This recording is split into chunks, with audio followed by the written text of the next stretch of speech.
La CEDEAO a oublié que le Bénin, le port de Cotonou a presque fermé parce que le Niger n'utilise plus ça. Le Nigeria connaît aujourd'hui combien de problèmes économiques.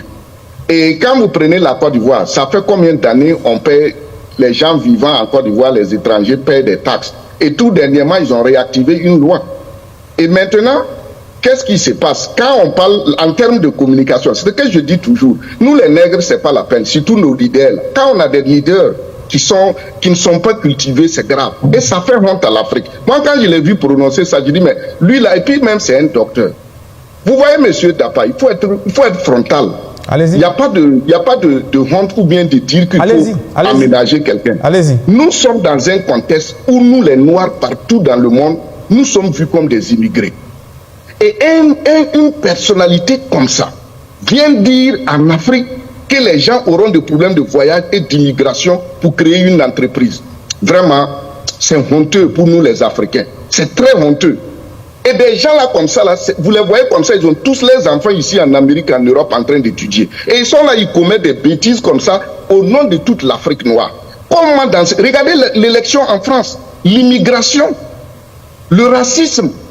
Et ce sont nos leaders comme ça qui sont assis en Afrique, qui racontent des trucs comme ça, devant même ces mêmes leaders européens qui sont venus s'asseoir à la CEDEAO là-bas pour le sommet. C'est honteux. Et c'est pourquoi je dis toujours aux gens, il faut connaître l'Afrique. Lui là, regardez même une personnalité internationale, sous-régionale, qui vient, qui aborde l'immigration, alors qu'en France actuellement, l'immigration a été invitée dans les débats pendant les élections.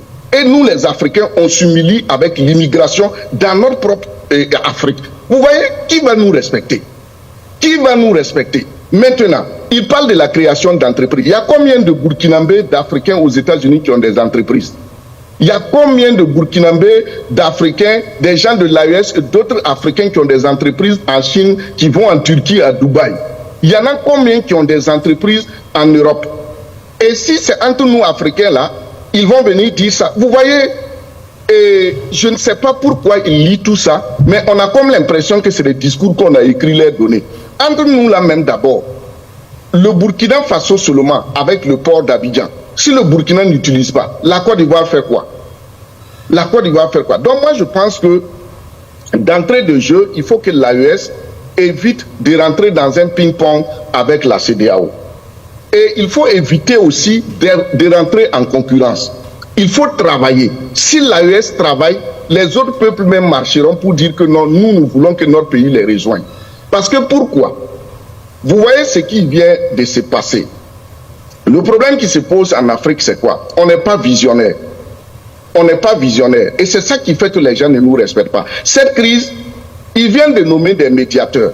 Alors que la CEDEAO oublie ce qu'elle a fait au Niger. Même si le Mali et le Burkina Faso veulent repartir à la CEDEAO, je vous dis que le peuple nigérien va prendre le leader nigérien qui va les reconduire à la CEDEAO. Je vous le dis aujourd'hui, il n'y a pas ce président-là qui viendra au Niger et reconduire le peuple nigérien dans une institution comme la CEDEAO. Et pourquoi? Il faut être réaliste. Non.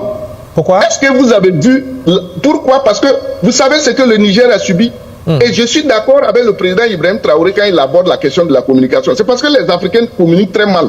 Combien de morts il y a eu au Niger?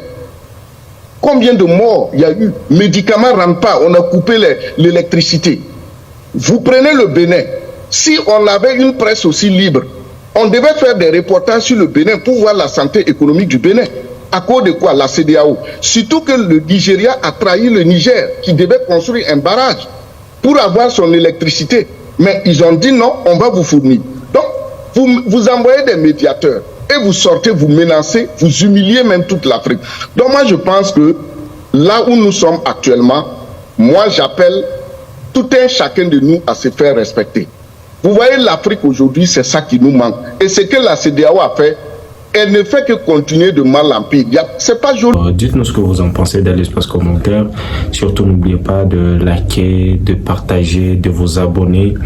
Donc, de nous faire des propositions sur des vidéos que vous voudrez voir sur cette page prochainement. Donc, n'oubliez pas de liker, n'oubliez pas de vous abonner pour ne rien rater. Moi, je vous dis à très bientôt pour de nouvelles informations.